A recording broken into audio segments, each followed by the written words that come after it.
नमस्कार, मैं दीपक चौरसिया। लोकतंत्र जिंदाबाद में आपका स्वागत है।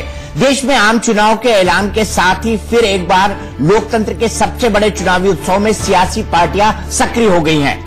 हर राजनीतिक पार्टी देश के इस लोकतंत्र की ताकत को समझती है, इसीलिए अपने अपने पक्ष को जनता के सामने मजबूती से रखने में जुटी हुई है। आज की सबसे बड़ी चुनावी खबर लोकतंत्र का एक अलग रंग ही दिखाती है। पीएम मोदी ने ट्वीट कर लोगों से मतदान के लिए जागरूक होने की अपील की है।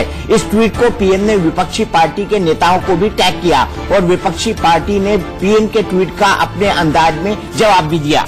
लोकतंत्र के पर्व यानी कि चुनावों में हिस्सा लेने के लिए सभी पार्टियों ने कमर कस रखी है। उसके लिए पार्टियों ने अपने अपने उम्मीदवारों के नाम के ऐलान भी शुरू कर दिए हैं। 16 मार्च को बीजेपी अपने उम्मीदवारों की पहली सूची जारी कर सकती है। इसमें पीएम मोदी की सीट के ऐलान के भी कयास लगाए जा रहे हैं। तो दूसरी तरफ आज दिल्ली में बिहार गठबंधन के नेता बैठक करके सीटों का फॉर्मूला तय करेंगे ताकि जल्द से जल्द महागठबंधन के उम्मीदवारों का भी ऐलान किया जा सके। हालांकि बिहार में कांग्रेस का 11 सीटों पर चुनाव लड़ना तय माना जा रहा है। इसके अलावा अयोध्या विवाद पर मध्यस्थता कमेटी की पहली बैठक में क्या कुछ हो रहा है, मसूद पर आज चीन यूएनएससी में कौन सी करवट लेगा और बोइंग विमानों पर क्यों गिरी दुनिया के 45 देशों में गाज। लोकतंत्र जिंदाबाद में आज इन सभी खबरों पर होगी विस्तार से चर्चा। तो चलिए शुरू करते हैं लोकतंत्र जिंदाबाद का सफर।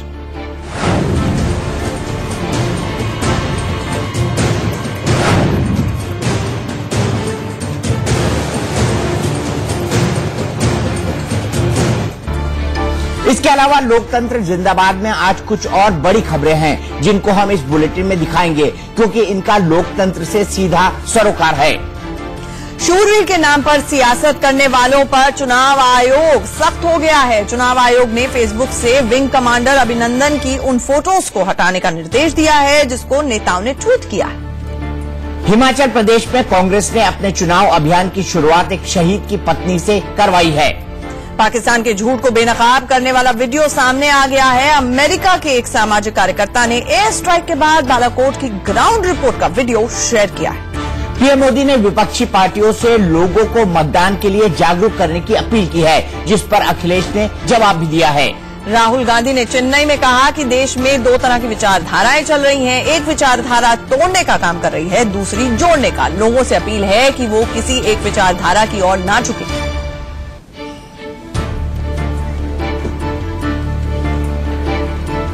चुनाव आयोग बार बार नेताओं को नसीहत दे रहा है कि वो शहीदों और जवानों पर सियासत न करे, उनके फोटो का इस्तेमाल न करे, लेकिन नेता और पार्टियों ने जैसे न सुधरने की कसम खा रखी है। आपको दिखा रहे हैं दो तस्वीरें। बीजेपी नेता ओपी शर्मा ने जब फेसबुक पर अभिनंदन की तस्वीर लगाई तो चुनाव आयोग के तेवर सख्त हो गए। वहीं हिमाचल प्रदेश के मंडी में कांग्रेस नेताओं ने अपने प्रचार अभियान की शुरुआत शहीद की पत्नी से ही करा दी।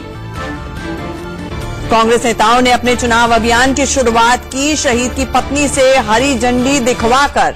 ये तस्वीरें हिमाचल प्रदेश से आई हैं और शहादत पर सियासत क्यों हो रही है, ये सवाल दीपक कांग्रेस खुद उठा रही थी और अब उस ट्रैप में खुद ही फंसती चली जा रही है। और आंचल, ये साफ है कि सभी राजनीतिक पार्टियां किसी न किसी प्रकार शहीदों के नामों का इस्तेमाल करती है, उन गानों का इस्तेमाल करती है, उस संगीत का इस्तेमाल करती है, उस थीम का इस्तेमाल करती है। और ये आरोप बीजेपी पर लग रहा था कि बीजेपी इस तरह की राजनीति करेगी, लेकिन अब तो कांग्रेस भी ऐसा करती हुई दिखाई दे रही है। मुझे दीपक ये नहीं समझ में आता है, जैसे यूएस या कई और देशों में, इजराइल वगैरह देशों में मैंडेटरी होता है कि आप पब्लिक सर्विस में आए, खासतौर से अगर आप पॉलिटिशियन बने, आप किसी पार्टी में आए, तो बहुत सारे लोग ऐसे होते हैं जो डिफेंस बैकग्राउंड से होते हैं। मैंडेटरी ट्रेनिंग 2 साल की सेना या फिर अर्धसैनिक बल में देनी होती है। ये मुझे लगता है सबसे पहले तो कदम ये उठना चाहिए कि जो ये नेता शहादत के ऊपर सियासत कर रहे हैं उनको बोलो पहले बॉर्डर पर जाएं, सरहद पर लड़ें और उसके बाद वो मेन स्ट्रीम पॉलिटिक्स में आए। बिल्कुल ऐसा कहना चाहिए। ये एक अच्छा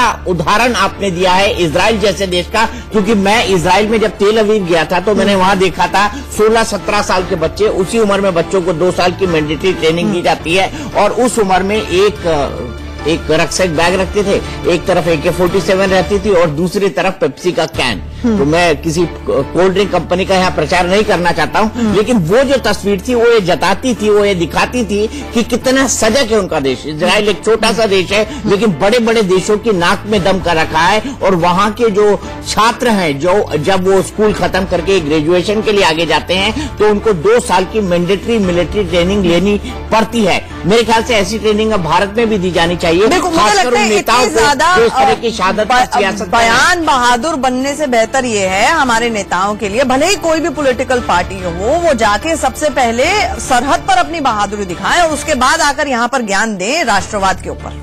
बिल्कुल। और रवि, आपको क्या लगता है किस तरह की, जब आपने ये तस्वीरें देखी हिमाचल प्रदेश की, आपने इस खबर के बारे में हमको बताया था, तब आपके मन में क्या उठा? क्या आपके मन के अंदर आया कि ये नेता क्या कभी नहीं सुधरेंगे?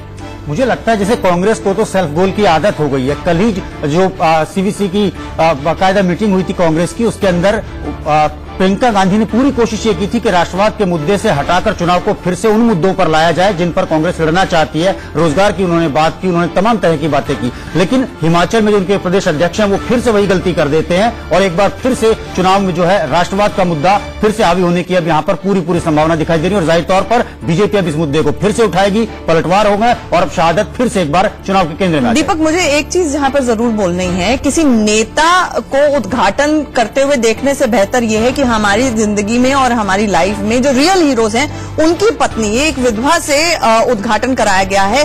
ये करना हम सबके लिए मॉरलिस्टिकली हमारा मोराल बढ़ाने के लिए बहुत अच्छी बात है, लेकिन मुझे ये समझ में नहीं आता कि उनका इस्तेमाल क्यों हो रहा है। सबसे पहले उनको सुविधाएं दी जाए, सबसे पहले हमारे सैनिकों को सुविधाएं दी जाए, जो सही सवाल है वो उठाए जाए, उसके बाद ये समझ में आता है कि इस तरह की तस्वीरें दिखाई दे। लेकिन मुझे अंदर से फीलिंग यही होती है कि आप शहादत का मजाक उड़ा रहे हैं, उसको इस्तेमाल कर रहे हैं अपने हित के लिए। लेकिन आंचल, सॉरी रवि, मैं आपको एक सेकंड के लिए रोकूंगा, लेकिन लोकतंत्र हमारा इतना भी परिपक्व नहीं है। हमारा लोकतंत्र महान है, इसमें कोई संदेह नहीं। हमारा लोकतंत्र दुनिया का सबसे बड़ा लोकतंत्र है, इसमें कोई संदेह नहीं। हमारे लोकतंत्र के अंदर एक ट्रांसपेरेंसी है, इसमें कोई संदेह नहीं। लेकिन जब वोट पाने की बात आती है तो नेता हर वो हथकंडे अपनाने की साम दाम दंड भेद, और उसको पता है कि इस वक्त देश के अंदर एक अलग तरह का माहौल है। एक माहौल है जिसमें जो एरियल स्ट्राइक हुआ है या एयर स्ट्राइक हुआ है, एक माहौल है जो पाकिस्तान के खिलाफ है, एक माहौल है जो देश के सच्चे सपूतों को, जो या तो शहीद हुए हैं या बॉर्डर पर अभी भी देश की हिफाजत कर रहे हैं, उनको बड़े हाई स्टीम में देखता है।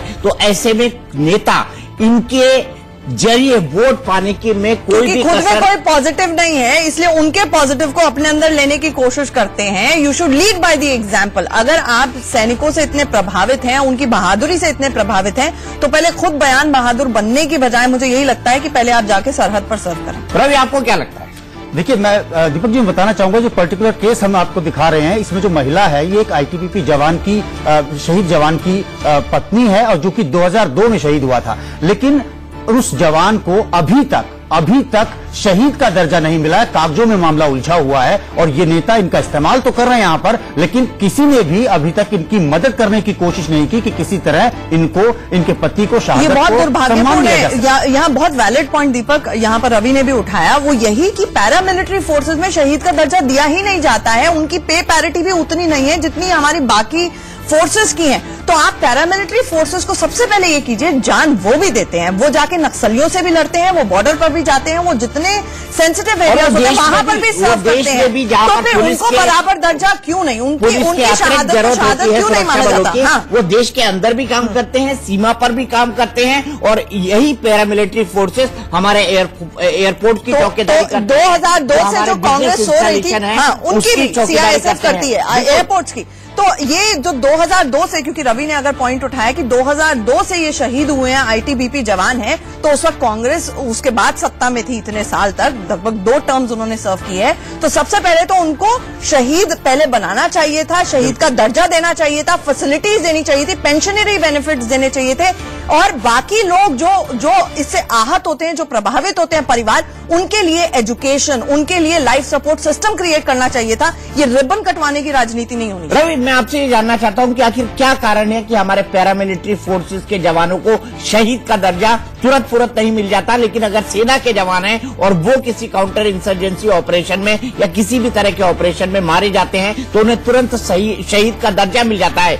ये भेदभाव क्यों आखिरकार?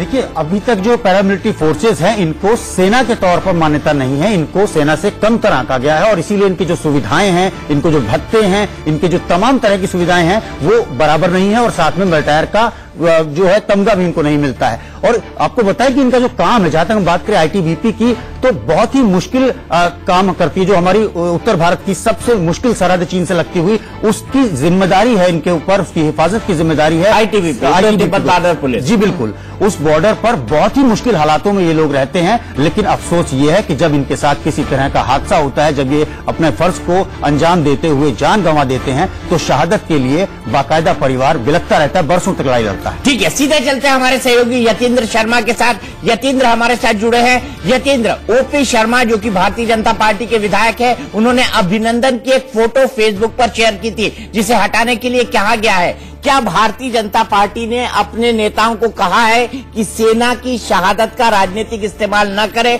लेकिन उनके भाषण जो है वो इसी तरफ इशारा करते हैं कि बीजेपी कहीं ना कहीं ऐसा करने वाली है? तो बीजेपी किस सटल वे में जो एयर स्ट्राइक हुई है या जो माहौल बना है पाकिस्तान के खिलाफ, उसका फायदा उठाने के लिए क्या क्या स्टेप्स लेने जा रही है?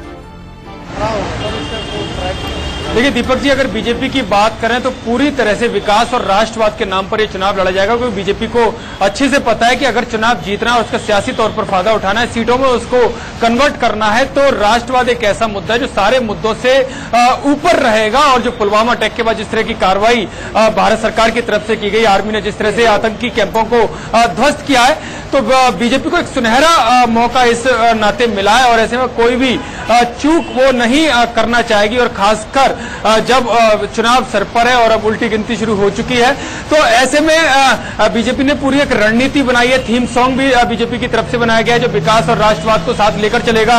और जो मोदी सरकार की जो सर्जिकल स्ट्राइक और एयर स्ट्राइक रही है, उसमें उसका बखूबी बखान होगा। जहां तक उनके विधायक या नेताओं की बात है, वो ऑफिशियली उनको ये जरूर कहा गया है कि वो सेना के जवानों की तस्वीरें अपने किसी भी होर्डिंग पोस्टर या सोशल मीडिया पर प्रयोग ना करें, क्योंकि चुनाव आयोग की नजर उस पर बनी हुई है, चुनाव आयोग की तरफ से निर्देश है। लेकिन रणनीति यही है, भले ही चाहे पोस्टर वगैरह ना दिखाई दे सेना के जवानों के, लेकिन जो सेना की जो कार्रवाई है वो जरूर बीजेपी के भाषणों में दिखाई देगी और उसका फायदा बीजेपी उठाने की पूरी कोशिश। यतेंद्र, रणनीति आपने कहा बनी हुई है, तो जिस तरह दीपक ने भी सवाल पूछा था, फायदा उठाना है लेकिन दिखना नहीं चाहिए कि आप फायदा उठा रहे हैं, इसको कैसे पार कर पाएगी बीजेपी और उम्मीदवार?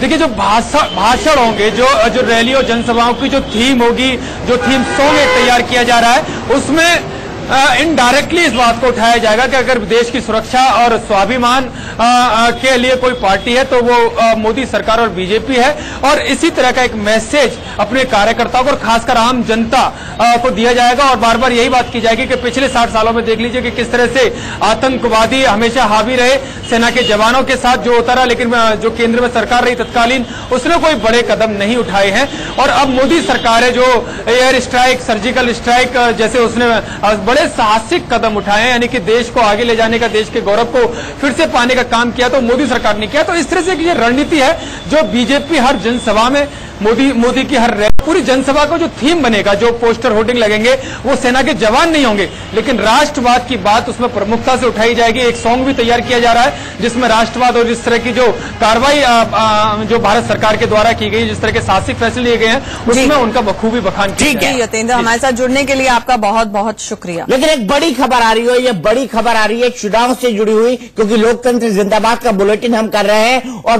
बंगाल चुनाव को लेकर ईसी पहुंची है भारतीय जनता पार्टी की टीम। पूरे बंगाल को असंवेदनशील घोषित किया जाए, ये कहा है भारतीय जनता पार्टी ने, क्योंकि वहां पर राजनीतिक हिंसा बंगाल की लोकतंत्र की फितरत बन गई है, जो काफी गंभीर और चिंता की भी बात है। क्यों रवि? बिल्कुल, अमित शाह जब पिछले दिनों वहां पर रैली कर रहे थे तो बाकायदा वहां पर हमला हुआ, कुछ कार्यकर्ताओं ने तोड़फोड़ की, आगजनी की। जो बीजेपी के कार्यकर्ताओं की गाड़ियां थी उनको आग के हवाले किया गया, बड़ा बवाल हुआ था। सियालदा में ये रैली चल रही थी अमित शाह की, और ये ताजा उदाहरण है कि जब बड़े नेताओं के ऊपर भी उनकी रैलियों में इस तरह के हंगामे, इस तरह की हिंसा और इस तरह की आगजनी की वारदातें हो सकती हैं, तो जाहिर तौर पर हालात वहां के काफी गंभीर हैं और चुनावी मौसम में ये मुद्दा बीजेपी जरूर उठाती रहेगी। हालांकि मैं ये कह दूं कि रवि ने जिस तरह कहा कि हालात गंभीर है, ये भी कहा जाता है ममता बनर्जी सरकार की तरफ से हालात गंभीर है नहीं, ये बीजेपी दिखाने की कोशिश करती है गंभीर गंभीर है। तभी ये दलीलें लेकर पंचायत पोल्स भी जब हुए थे उसमें हिंसा हुई थी, तृणमूल और बीजेपी आमने सामने थी, तो पूरा मामला फिर सुप्रीम कोर्ट की चौखट पर गया और अंततोगत्वा फिर वही हुआ कि चुनाव फिर से हुए। लेकिन यह जरूर है कि जिस तरह से ममता बनर्जी ने अपनी लिस्ट भी घोषित किया उम्मीदवारों की, उन्होंने साफ तौर पर कहा है कि 42 में से 42 हम जीतने वाले हैं।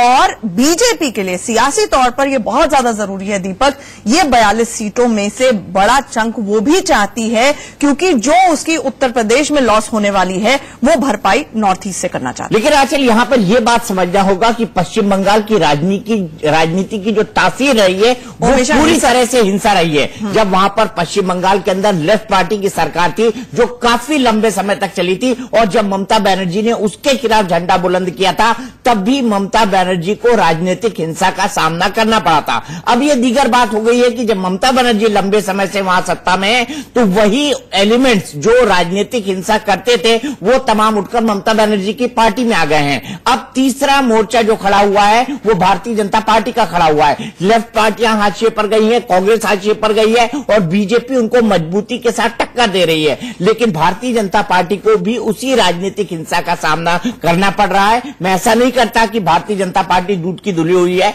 वो भी राजनीतिक हिंसा का उपयोग करती है, वो भी राजनीतिक मसल पावर का उपयोग करती है। जब जब जरूरत पश्चिम बंगाल के अंदर पड़ती है तो ऐसे हालात को देखते हुए पश्चिम बंगाल के चुनाव बेहद संवेदनशील होने वाले हैं। वहां पर कभी भी हिंसा हो सकती है और वहां पर जो राजनीतिक हिंसा है या राजनीति का वोट है या राजनीति की एक सीट है वो जान से या तो जान से तय होती है या बंदूक की गोली से तय होती है या फिर थ्रेट के ऊपर तय होती है। तो इस परिप्रेक्ष्य को भी हमको बहुत अच्छी तरह लगभग 7 फेजेस के अंदर यहां पे चुनाव होने हैं। ऐसे में इलेक्शन कमीशन की क्या तैयारियां हो सकती है? देखिए बीजेपी भले ही अपनी याचना और शिकायत लेके पहुंच गई हो, आपको क्या लगता है चुनाव आयोग का क्या रुख रहेगा दीपक? देखिए चुनाव आयोग का रुख बड़ा साफ है। चुनाव आयोग ने एक लंबा वक्त दिया है पश्चिम बंगाल के अंदर, और पश्चिम बंगाल के अंदर लंबा वक्त देने के कारण उन पर ये आरोप भी लग रहे थे कहीं वो बीजेपी की मदद तो नहीं कर रहे, क्योंकि ऐसे में भारतीय जनता पार्टी को पश्चिम बंगाल के अंदर कैंपेन करने का ज्यादा वक्त मिलेगा।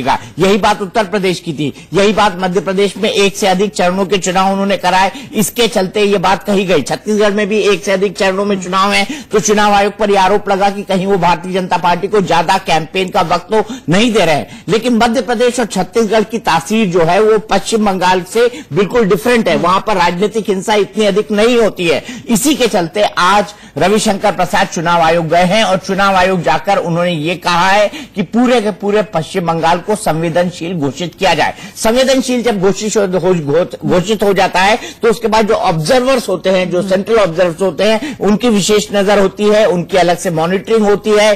सुरक्षा बलों को डिप्लॉयमेंट को लेकर कुछ अलग तरह के स्टैंडर्ड्स या मानदंड अपनाए जाते हैं। तो ये सब चीजें होती है जब किसी बूथ को संवेदनशील घोषित किया जाता है। ब्रेक पर जाना है, लेकिन quickly easy as a first step reports तो मंगाएगा ही लोकल एडमिनिस्ट्रेशन से। देखिए अगर कहीं इंसिडेंट वहां पर हुआ तो लोकल एडमिनिस्ट्रेशन से रिपोर्ट मंगाई जाएगी, लेकिन ये पूरे राज्य को संवेदनशील घोषित करने की मांग कर रहे हैं। अपने साथ क्या प्रूफ लेकर आए हैं इसको डबल चेक ईसी जरूर करेगा। लेकिन हम ब्रेक लें, ब्रेक में जाना है हमें, उससे पहले देख लेते हैं कि रविशंकर प्रसाद ने ईसी में जाते हुए क्या कुछ कहा था। जी और मैं आया था, पार्टी की ओर से हमने ये मांग की है कि बंगाल हिंदुस्तान में एक ऐसा प्रदेश बचा है जहां अभी लोकल बॉडीज और ग्राम पंचायत के चुनाव में 100 हत्याएं हुई हैं, जहां पर जीते हुए लोगों को जाने नहीं दिया जाता, जहां पर ऑफिसर्स मुख्यमंत्री के साथ धरने पर बैठते हैं और जहां पर रूलिंग पार्टी के राष्ट्रीय अध्यक्ष अमित शाह का हेलीकॉप्टर लैंड नहीं करने दिया जाता, और तो और मुख्यमंत्रियों का हेलीकॉप्टर भी लैंड नहीं करने दिया जाता है। ऐसी परिस्थिति में हमने उनसे मांग की है पूरे बंगाल को सुपर सेंसिटिव डिक्लेयर किया जाए। हमने पदाधिकारियों का नाम भी दिया है, ऐसे पदाधिकारी जिनकी निष्पक्षता बिल्कुल स्पष्ट नहीं है, ऐसे पदाधिकारियों को चुनाव ड्यूटी से हटाया जाए।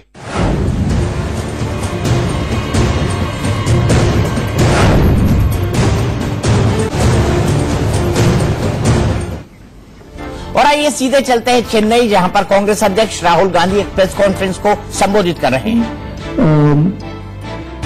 Income tax departments, other departments are playing an oppressive role. So we will give access to those small and medium businesses, and we will simplify their life. And we have some phenomenal ideas in our manifesto. I'm not going to announce it here, but I will in the next few days and weeks. We have some phenomenal ideas on how we're going to make entrepreneurship easy, simple, and possible in this country. Rahul, friends, 1 minute. Please, one by one. 1 minute. Rahul, First, after Pulwama attack and Balakot airstrikes, do you see fresh challenges? After Pulwama and Balakot, do you see any fresh challenge to your political strategies? If yes, do you really think that it has given a perception that BJP has become more courageous? My second question. Well, the first question is 45 people were brutally murdered in Jammu and Kashmir. And I understand that whatever opportunity the Pakistanis will get, they will take. The question is, what did the government do to protect those 45 people? What did the government do to ensure that the Pakistanis could not plant a bomb near the bus? So that's the first question. Second question is the man who planted the bomb. The architect of that bomb is a man called Masood Azhar, released by the BJP, sent to Pakistan, sent to Kandahar by the BJP. National Security Advisor was involved in that deal. So the BJP needs to explain exactly why they sent that criminal back. That's the question of terrorism. The principal issues in this election, there are 3 or 4 issues. The single biggest issue that everybody feels is there is unemployment and joblessness in the country, and Narendra Modi is a flop show when it comes to unemployment and job creation. He's a flop show, nothing better. He makes these statements about Make in India, Startup India, these are fake statements. The reality is India has the highest unemployment it has had in 45 years. That is going to be a huge issue in the election, and every youngster understands that. Second, the state of India's farmers, and I have seen the farmers of Tamil Nadu in Jantar Mantar. I remember that, I don't forget. And I remember the response of the government to those people. Okay? So, the state of the farmers is the second issue, and the complete disrespect that the BJP government has towards farmers, that's the second issue. The third issue is the wholesale attack on our institutions. Removing the CBI chief at 1:30 at night, demonetizing without asking the RBI chief resigns, Supreme Court judges come out and say, we're not being allowed to do our work. So the wholesale attack on our institutions, the attack on Tamil culture, the attack on the Tamil language, and this is not just Tamil Nadu. All states in India are feeling that. The Northeast is feeling it, the South is feeling it, everybody is feeling it. This country is not going to be ruled from Nagpur. It's as simple as that. Every state has the right to have a voice in this country, and we will guarantee that every single state, including Tamil Nadu, has a voice in where this country goes. We have a government in Tamil Nadu, frankly, that is remote controlled by the Prime Minister. And this is an insult to the Tamil people. It's an absolute insult to the Tamil people. And I understand the Tamil people's sentiment that they are, in the first time in many years, they are being run from Delhi. And it is unacceptable to me. I think the Tamil people should run their own state. Those are the broad issues. Before asking questions, mention the media name. So, Ramesh, right. Final point. The state of the economy. See, we are creating a crisis. तो राहुल गांधी ने महत्वपूर्ण बात बोली। उनका कहना था employment और उसके साथ फार्मर यानी किसान और अटैक ऑन इंस्टीट्यूशंस यानी संस्थानों पर सरकार का हमला, ये 3 मुद्दे होंगे। लेकिन मुझे लगता है एक चीज वो मिस कर गए, भ्रष्टाचार और राफेल। क्यों रहा?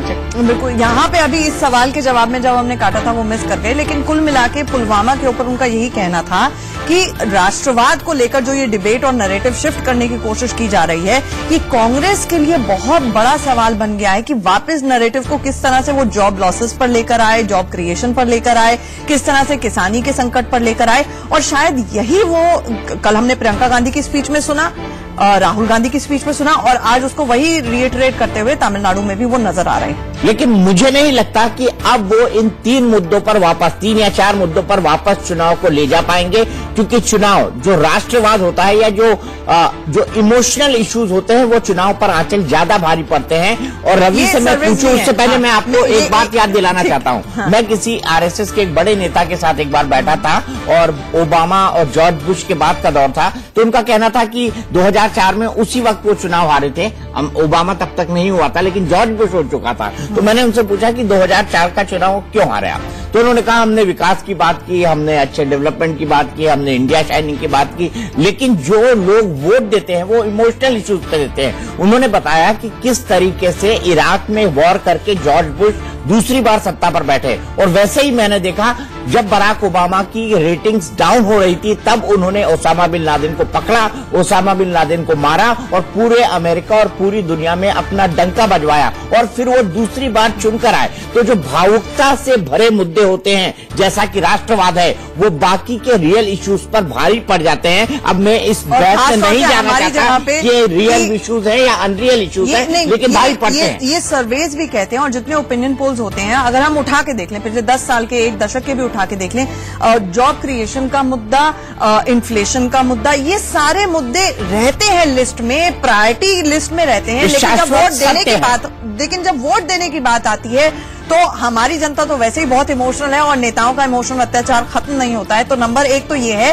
और उससे भी ज्यादा कास्ट पर और पोलराइजेशन अब हो रहा है, उसके ऊपर वोट हम किसी और चीज पर डालते हैं और एक्सपेक्ट करते हैं, हमारी जो आकांक्षाएं होती हैं हमारे लोकतंत्र से कुछ और होती है। और ये शायद यही गैप है जो आपने शुरुआती दौर में ही कहा था, लोकतंत्र जिंदाबाद की हमने शुरुआत की थी कि जनता को और ज्यादा परिपक्व होने की भी जरूरत है। जनता को परिपक्व होने की जरूरत है, लेकिन भारतीय जनता बहुत ज्यादा भावुक है। जो रवि आपको नहीं लगता बहुत ज्यादा भावुक है? जब भी भावुकता से भरा मुद्दा आता है, और मैं भारतीय की बात नहीं करता, अमेरिका की जनता भी इसी तरह की भावुक है, इसीलिए उसने जॉर्ज बुश को भी जिताया और बराक ओबामा को भी जिताया। तो राहुल गांधी इस नरेशन को शिफ्ट कर पाएंगे क्या?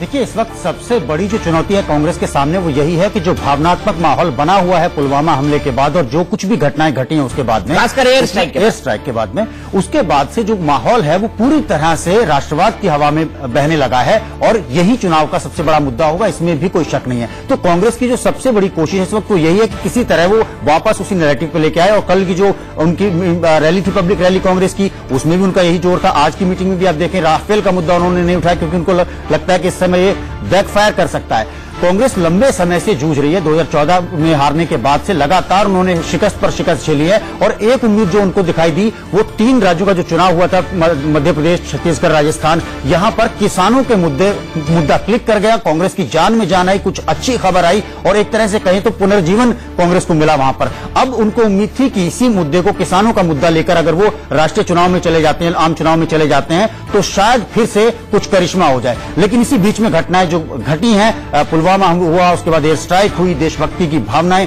चारों तरफ जो है फिजा में हैं। तो ऐसे में अब इनके सामने सबसे बड़ी चुनौती कांग्रेस के सामने यही है कि किसी तरह मुद्दे को वापस लाया जाए बालाकोट से पहले, यानी 14 फरवरी को जो हुआ था उसको रिवाइंड कर दिया जाए, माफ कीजिएगा, रिवाइंड कर दिया जाए किसी तरह समय अगर हो सके तो, और 14 से पहले वाला वक्त लिया जाए तो शायद कांग्रेस के लिए कुछ उम्मीद बची। ये काफी मुश्किल होगा और बहुत बड़ी चुनौती होगा राहुल गांधी और प्रियंका गांधी के लिए। हालांकि वो मुद्दों को शिफ्ट करने की जरूर कोशिश करेंगे। लेकिन आचल मैं आपसे जानना चाहता हूं, आपने राहुल गांधी का पूरा स्पीच सुना जो उन्होंने एक कॉलेज के अंदर दिया था और आपने एक ट्वीट भी किया जिसमें राहुल गांधी के डिंपल का भी जिक्र किया, उनकी ब्लशिंग का भी, उनके शर्माने का भी जिक्र किया। तो आखिरकार क्या राज है कि आपने राहुल गांधी के डिंपल और राहुल गांधी के ब्लश यानी राहुल गांधी के शर्माने दोनों का जिक्र करते हुए उसको लड़कियों के दिए भाषण से जोड़ा? वो इसलिए क्योंकि वो 3000 लड़कियों के बीच में थे और उन्होंने सबसे पहले यही कहा कि क्या प्रधानमंत्री मोदी ने 3000 महिलाओं के बीच में कभी सवालों के जवाब दिए हैं, वो ये कह रहे थे। और उसके बाद उन्होंने जो बात कही वो बहुत अच्छी बात थी और मुझे लगता है कि चाहे वो बीजेपी हो चाहे कांग्रेस हो, ये एज अ महिला, एज अ वुमन, मेरे को लगता है कि हमारी पॉलिटिकल क्लास से अगर इस तरह की मैच्योरिटी दिखे तो बहुत अच्छी बात है, शुरुआत चाहे कहीं से भी हो जाए। तो उन्होंने ये कहा कि औरतों को लीडरशिप पोजीशंस पे आना चाहिए, उनकी एम्पावरमेंट होनी चाहिए। मैं खुद मानता हूं कि women are smarter than men, यानी कि एक सोचिए पॉलिटिशियन तो छोड़ दीजिए, एक किसी पुरुष का ये एक्नॉलेज कर देना, कह देना, हमें सर्टिफिकेट की जरूरत नहीं है, लेकिन एक्नॉलेज करना that women are smarter than men. वैसे दीपक, बायोलॉजिकली इस बात की स्टडीज हो चुकी हैं, जेनेटिक्स की स्टडी हो चुकी है, ये बात सच है, क्योंकि औरतें बहुत मल्टीटास्क करती हैं, किसी भी पुरुष के मुकाबले we work 200-300 times more than men. लेकिन ये बात कहना अपने आप में बहुत जरूरी होता है। लेकिन कांग्रेस टिकटें दे, अगर 33% मान रही है, रिजर्वेशन का उसका एजेंडा है, उसके मैनिफेस्टो में लगा हुआ है पिछले 2 दशक से, तो जब टिकटें देगी ना 33%, तो मुझे लगेगा Rahul Gandhi is walking the talk. आप राहुल गांधी की पार्टी से कहां से लड़ रही है? नई दिल्ली, पुरानी दिल्ली? मैंने तो उनके ऊपर चैलेंज थ्रो किया है कि he should walk the talk. अगर ये कहने भर से, चैलेंज देने भर से अगर टिकट मिलती होती और हमारा देश का परिदृश्य, मुझे लगता है कि आपने भी 400-500 टाइम्स काम किया है और लंबा वक्त आपको पत्रकारिता में हो गया है, तो लोकतंत्र जिंदाबाद अब आपको एक बार बोल ही देना चाहिए। मुझे ये तो लगता है कि एजुकेटेड और इंटेलेक्चुअल लोगों को ज्यादा राजनीति में आना चाहिए, महिलाओं को और ज्यादा आना चाहिए। लेकिन क्या मेरे जैसा शख्स जो एक party line so to speak तो नहीं कर सकता, रिबेलियस या स्वतंत्र कह लीजिए, अब इसको किस तरह से इंटरप्रेट करेंगे, किस शब्द को इंटरप्रेट करेंगे, राजनीति की भाषा में इसे बागी कहा जाएगा, इसे स्वतंत्र नहीं कहा जाएगा। एक एग्जाम्पल देती हूँ, चाहे मान लीजिए कांग्रेस की टिकट मिले या बीजेपी की, मैं मान के चल रही हूँ मुझे टिकट मिल रही है, अगर मुझे किसी की टिकट भी मिल जाए और मुझे बोला जाए आपके नेता ने ये भाषण दिए, डिफेंड करिए, तो मैं किसी मीडिया चैनल पर बैठ के सबसे पहले उसको अपोज करूंगी और रिबेल में अपना इस्तीफा दे दूंगी। मुझे लगता है that would be a completely futile exercise. मैं जहां हूं बहुत खुश हूं, मुझे टिकट नहीं चाहिए। चलिए, मुझे एक व्यक्ति से बहुत सिंपैथी है, उसका नाम मैं नहीं लूंगा, लेकिन फिलहाल लेंगे एक ब्रेक।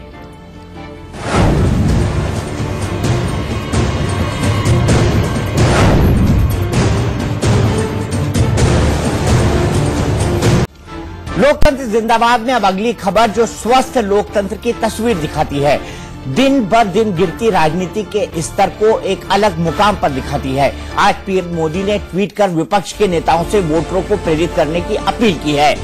जो जवाब में अखिलेश यादव ने भी ट्वीट कर वोटरों से पीएम को बदलने की अपील कर डाली है। बहुत दिलचस्प है दीपक ये कि अभी कुछ दिन पहले ही अखिलेश यादव से पूछा भी गया था। हम ट्वीट दिखा रहे हैं अपने दर्शकों को, पहले प्रधानमंत्री मोदी का ट्वीट, जो न सिर्फ उन्होंने अखिलेश यादव, ममता बनर्जी और कई पॉलिटिकल लीडर्स को टैग किया, बल्कि साथ ही साथ उन्होंने कई पर्सनैलिटीज, चाहे वो सिने जगत की हो, चाहे वो विराट कोहली और क्रिकेटिंग वर्ल्ड से हो, उनको भी टैग किया और अखिलेश यादव का तुरंत जवाब आया। तो अखिलेश यादव से जब पूछा गया कि आपको क्या लगता है प्रधानमंत्री कहां से होना चाहिए, तो उन्होंने कहा यूपी से होना चाहिए, हमेशा यूपी प्रधानमंत्री देता है। तो सवाल उठा कि क्या वो नरेंद्र मोदी के बारे में भी इशारों में कह रहे हैं, मायावती के बारे में इशारों में कह रहे हैं। उन्होंने स्पष्ट नहीं किया, लेकिन अपने पल्ला छाड़ दिया कि मैं नहीं हूं रेस में। वो नहीं है रेस में, वो उन्होंने कहा, उन्होंने कहा दौड़ने के लिए तो वो भी तैयार है, दौड़ने के लिए ये एक ऐसी कुर्सी है, ये एक ऐसी कुर्सी है जिसके लिए मन भावे मूडी हलावे। हाँ। या हमारे एक भोजपुरी की कहावत है, भोजपुरी की तो नहीं कहूंगा इस लैंग्वेज को, बुंदेलखंडी में कहावत है, मन भावे मूडी हलावे। यानी आपको अंदर से तो अच्छा लगता है सुनने के लिए कि क्या मैं प्रधानमंत्री बन सकता हूं, मेरा टाइम आएगा, अपना टाइम आएगा। और प्रधानमंत्री ने कहा है कि अपना टाइम आएगा और अब जोश दिखाने का टाइम है यंगस्टर्स के लिए भी। बहुत सारे युवा वोटर्स हैं, फर्स्ट टाइम वोटर्स हैं। तो चलो किसका टाइम आएगा जी? 26 मई को 26 मई को नतीजे आ जाएंगे, 26 भी नहीं 23 मई को नतीजे आ जाएंगे, 23 मई और करीब 70 दिन का वक्त बचा है। तो हम भी यही अपील करेंगे अपने दर्शकों से कि वो भारी तादाद में जाएं और वोट करें, अपनी ये पावर का इस्तेमाल, अपनी शक्ति का इस्तेमाल जरूर करें। तो किसका टाइम आएगा ये हम आपको लोकतंत्र जिंदाबाद में जरूर बताते रहेंगे। लेकिन प्रधानमंत्री के नहले पर आज अखिलेश यादव ने दहला मारा है, तो नहले पे दहला में इस खबर का पूरा विश्लेषण भी होगा रात 9 बजे मेरे साथ।